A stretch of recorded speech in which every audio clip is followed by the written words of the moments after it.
What becomes of war after war ends? After the last shots fired? After the last bombs dropped? What becomes of the people that try so hard to move on? Because for them, war never really ends. It silently lingers in rice fields, playgrounds, villages, ready to claim more innocent victims. The Vietnam War, lasting almost 20 years from 1955 to 1975, the war did not solely impact Vietnam itself. Neighboring countries were also deeply affected, caught in the crossfire of a conflict not their own. They stood as silent witnesses to a brutal dance of power.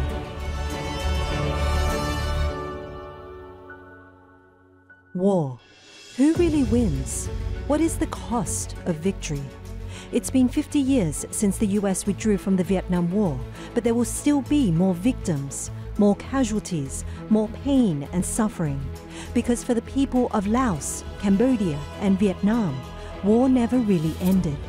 They are just barely surviving peace.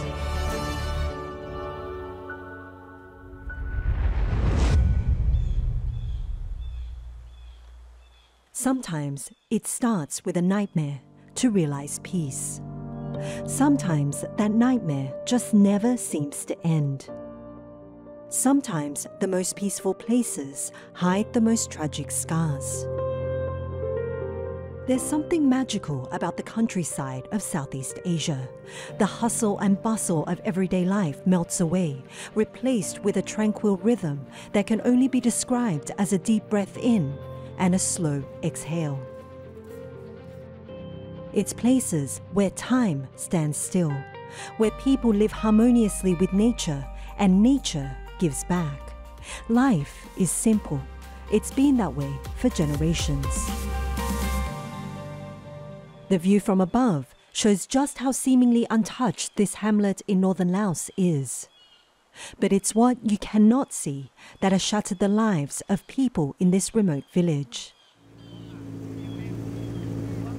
This small community is as remote as it comes. No road access, just boats. Past limestone rock formations, picturesque mountains. No electricity, far away from modern amenities that have consumed life. A decade ago, it was just another ordinary day.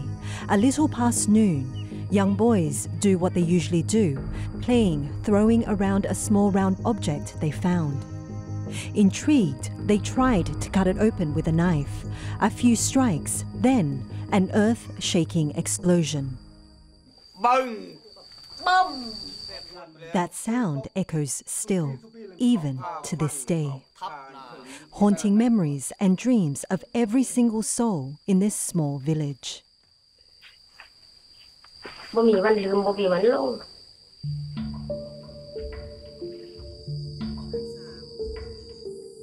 It was here where the bomb exploded. Pure ran over to pick up her grandson, her body numb, her world stood still. Lifting up his injured small body, she carried him to a boat, 3 hours to the nearest hospital. But it was too late.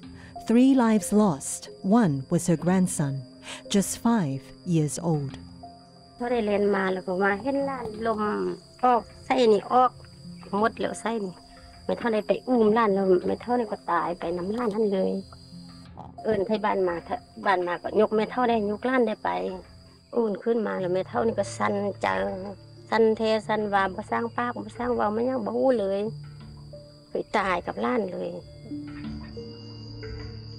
The older generation here lived through it, lived through the war.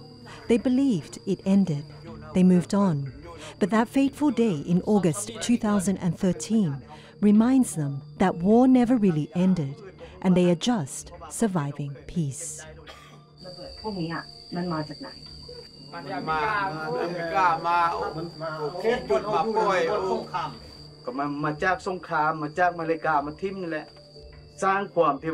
เป็นกำพร้ากำพร้อยนำลูกหลานตายจากพ่อแม่ตายจากลูกหลานย้อนลูกระเบิดอย่างนี้เห็นเฮาไทยเฮานี่เกิดอย่างนี้สร้างความกระวนกระวายสร้างความนาที่ จิตใจบ่ทนเทียนย้อนคนหายของลูกระเบิดนี้มันมาสร้างเสียหายให้แก่พ่อแม่ประชาชนก็คือครอบครัวที่ถูกกระทบ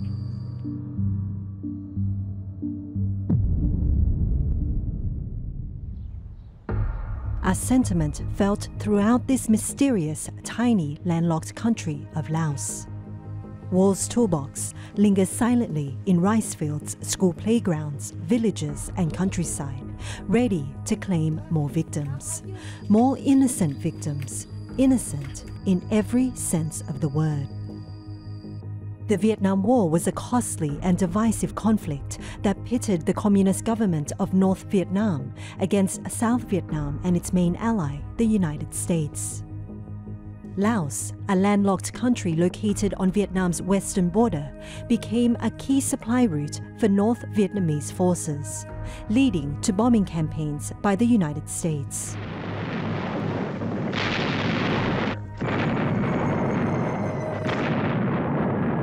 America was never at war with Laos. Officially, it was a neutral country. But as war was raging in neighboring Vietnam between 1964 and 1973, the Americans threw more than 500,000 missions over this country, dropping more bombs here than on Germany and Japan in all of World War II combined. More than 2.5 million tons of bombs. That's one bomb every 8 minutes, 24 hours a day, for 9 years straight. Lao PDR was subjected to a very heavy bombing campaign. And over those years, it is estimated that more than 2 million tons of bombs were dropped on the country. We know that still to this day, all 18 provinces of Lao PDR are contaminated. What happened here, perhaps in the pursuit of freedom, of democratic Western values, resonates still, half a century later.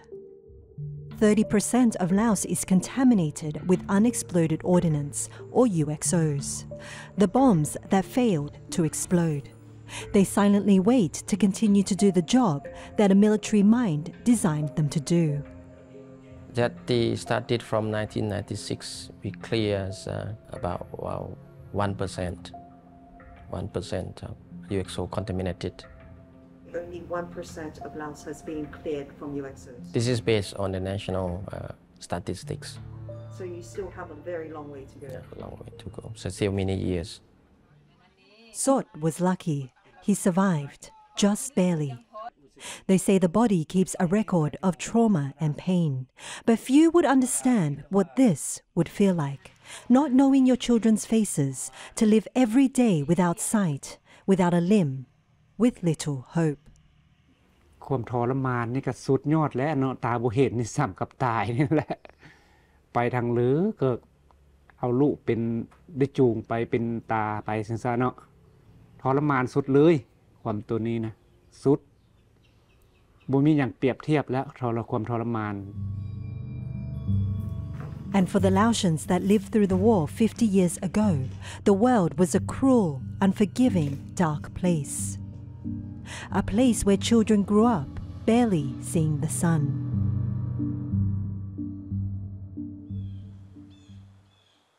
Deep within the northeastern region of Laos, beneath tree-covered limestone, lies an extensive network of over 480 caves. The cold and sunless caves were a refuge for over 20,000 Laotians, hiding from the constant bombing raids.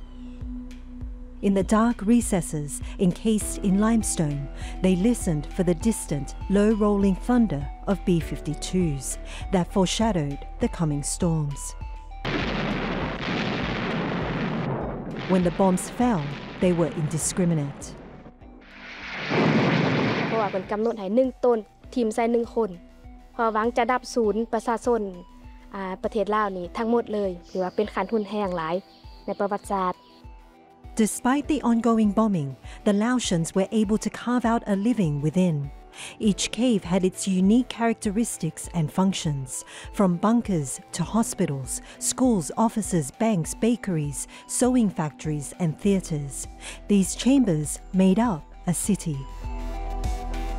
To provide a constant supply of food for the community, Farmers risk their lives to work in their fields in the wee hours of the morning.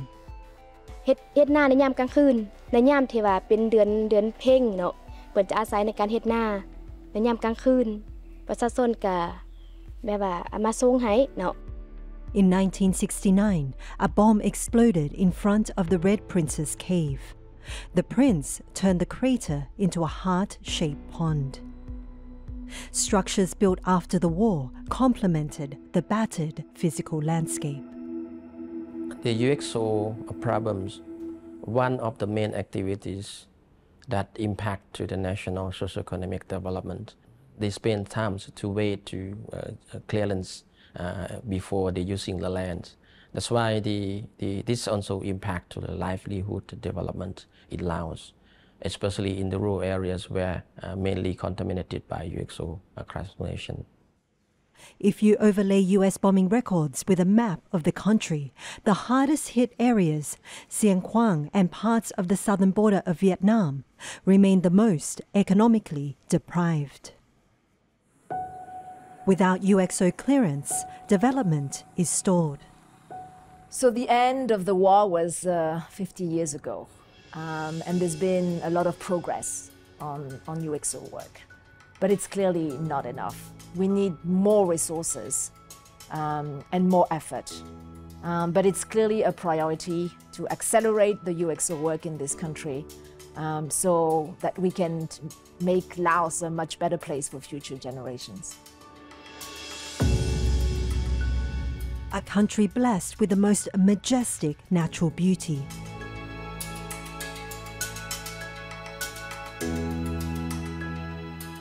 But a country cursed with unseen dangers, riddled with explosives, whose trail of destruction weaves through the mighty Mekong River into Cambodia.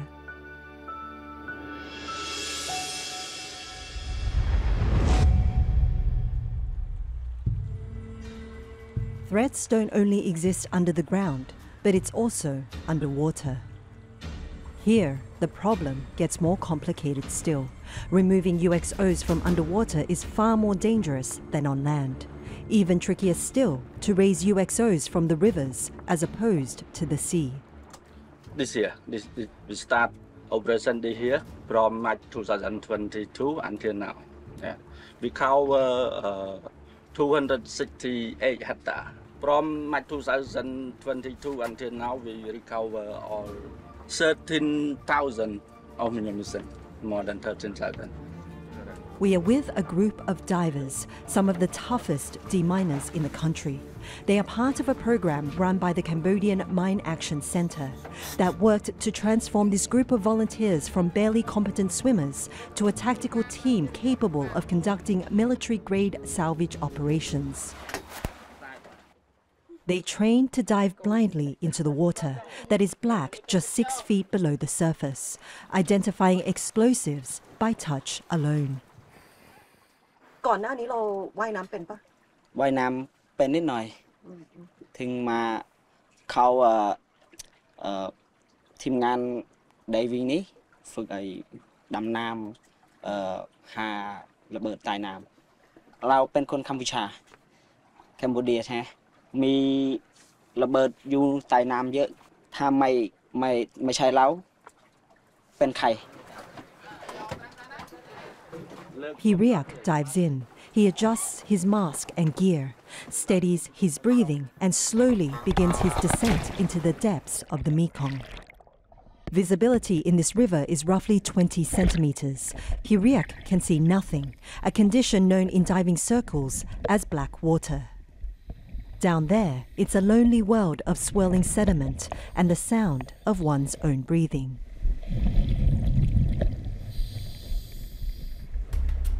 Working meticulously, methodically, cautiously, because after all, this is a matter of life and death. Within a matter of minutes, Piriak resurfaces. His catch is astounding.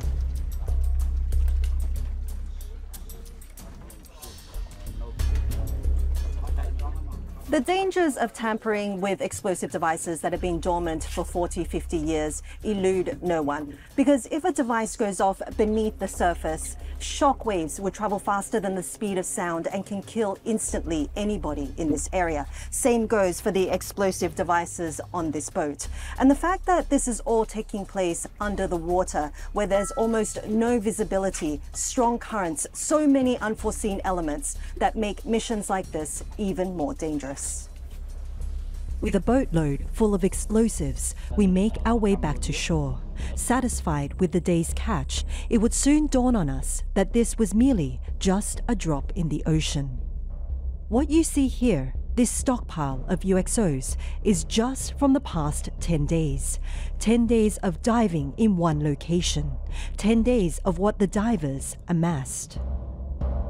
So our government see under the water one of the important, not just for security matter, but also for the transportation matter, economic growth. You need to provide good safety to build up a good confidence for the transportation line on the river itself. No country in the world relies on their lakes and rivers to the extent that Cambodia does. Close to 50% of the population work in fishing and related activities. The presence of UXOs in this country poses a great risk.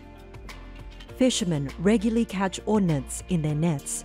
Forced into action by their limited economic means, most would dive down to cut the nets free. This is done with no training and at great personal risk. នឹងកាលខ្ញុំមករស់នៅកន្លែងហ្នឹងគឺក្របនៅទៅនឹងឃើញច្រើនដែរតែដល់បងសំណាញ់អូអួនជាកោះជាប៉ះប៉ុន្តែមិនហ៊ានយកឡើងគោកទេចេះតែកវាត់ចៅក្នុងទលេវិញទៅមិនហ៊ានយកមកឡើងគោកទេខ្លាចក្មេងលេងដល់អញ្ចឹងចេះតែកវាត់ទៅមិនដឹងវាទៅណាមកណាដល់ឥឡូវអូក៏មិនសូវជួបមិនសូវឃើញដែរហ្នឹងដល់ខ្ញុំរករាល់ថ្ងៃរាល់តែខែដែរហ្នឹងប៉ុន្តែគាត់ថាវា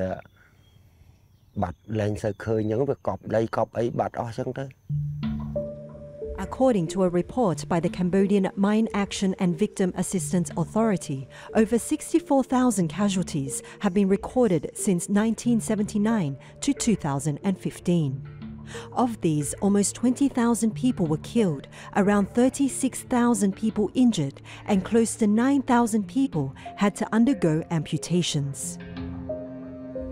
And it's at Gien Kliang National Rehabilitation Centre in Phnom Penh, where the human toll from remnants of war is most obvious. Muang Sok San has been a patient here for over 20 years. Like many patients here, he is a landmine victim, in a country that experts say has the highest ratio of amputees per capita in the world. He was farming when he heard a loud bang. He blacked out. When he regained consciousness, his hearing had temporarily gone and his right foot lost forever. Today, he's being fitted for a new prosthetic leg.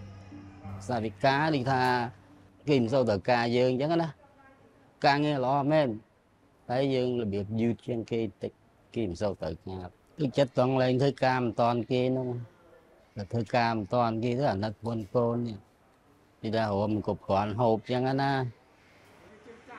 an outdoor gymnasium, patients take turns to walk between handrails to get used to their new prosthetic legs. Inside the workshop, wheelchairs, walkers, and custom-fitted prosthetic body parts are also constructed here, using simple yet innovative and effective methods. ចាប់ផ្ដើមមានវិការភាពហើយហើយគាត់មកជួបពួកខ្ញុំនឹងយើងមើលទៅគាត់នឹងគឺគាត់អ្វីៗក្នុងខ្លួនគាត់ដូចបាត់អស់លីងតែម្ដងក្នុងគាត់ណាអញ្ចឹងគាត់ដូចយើងមើលទៅគាត់គិតថាខ្លួនគាត់នឹងរស់នៅតែម្នាក់ឯងឯកោអញ្ចឹងតែឯងហើយមានគេមើងងាយនៅតាមសហគមន៍ថាអីចឹងមានគេរើសអើងពីមួយគាត់អញ្ចឹងប៉ុន្តែមកដល់មជ្ឈមណ្ឌលយើងនេះយើងលើកទឹកចិត្តបាទលើកទឹកចិត្តគាត់ ថាឲ្យគាត់កុំអស់សង្ឃឹមយើងនឹងផ្ដល់អវយវៈបរមិត្តឲ្យគាត់អាចដើរបានអាចទៅធ្វើសកម្មភាពផ្សេងៗបានអាចទៅបង្កើតមុខរបរអាចទៅចិញ្ចឹមសត្វចំណីបានអញ្ចឹងអារម្មណ៍របស់គាត់ក៏ធូរស្រាលមកខ្លះដែរបាទសឹងតែ 60% កាលណាបើសិនយើងគ្មានការផ្ដល់សេវាជូនគាត់ទេគឺក្រុមគ្រួសាររបស់គាត់ ធ្លាក់ចុះកូនចៅហូបចុកមិនបានគ្រប់គ្រាន់ទៅរកសាលារៀនក៏មិនបានខ្ពស់ដូចគេ Although the war has ended, this centre's work continues because there will be more victims, more injuries, more pain and suffering. We know that the U.S. bombed in Cambodia more than 2.8 million tons, and we believe that those bombs, roughly around 30% remain active. So I believe that it's still many generations to come, not just in Cambodia. In Laos, in Vietnam will be the same. So we have to live with it for many years to come.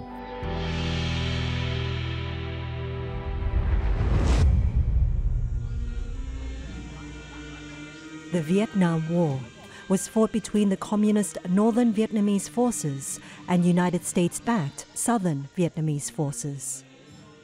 We traveled to Quang Tri, an agricultural province that straddles the old demilitarized zone, which once divided North and South Vietnam, the center of much of the collateral damage.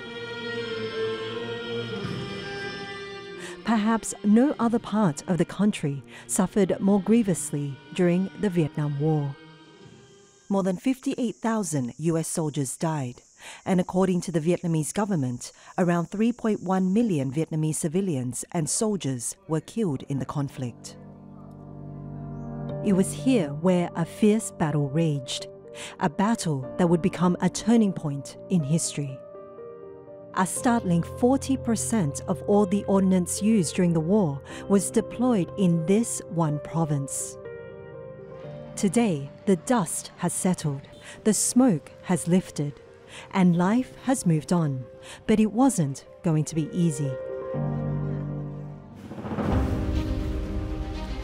Another battle is being fought that would uncover another deadly enemy. This battle is fought by women. Quang Tri is one of the highest provinces that contaminated with unexploded ordnance, and it's very common when people, found explosive ordnance inside the schoolyard, in rice field, or when they are building the house. It's very normal. Dio Ling leads Vietnam's first all-female mine clearance team, established in 2018 by Project Renew with the support of the Norwegian People's Aid. The women dot the once war-ravaged battlefield. Risking their lives, they venture into dangerous areas, armed with metal detectors and protective gear. Any step could trigger an explosion. Within minutes, a cluster munition is uncovered, buried only a few centimeters deep. Small, lethal, lying in the middle of a field where farmers cultivate their land. These cluster munitions were designed to open in mid-air, releasing a shower of bomblets over a large area. This one, along with all the others that littered this field, failed to detonate. If I step on that, does that explode? I think so, yes. Very low chance that it's not exploded. It's hard to tell, even for us who are working and, has been trained on this, we don't know when it's go off. Dio Lin's team prepares to detonate the bomb.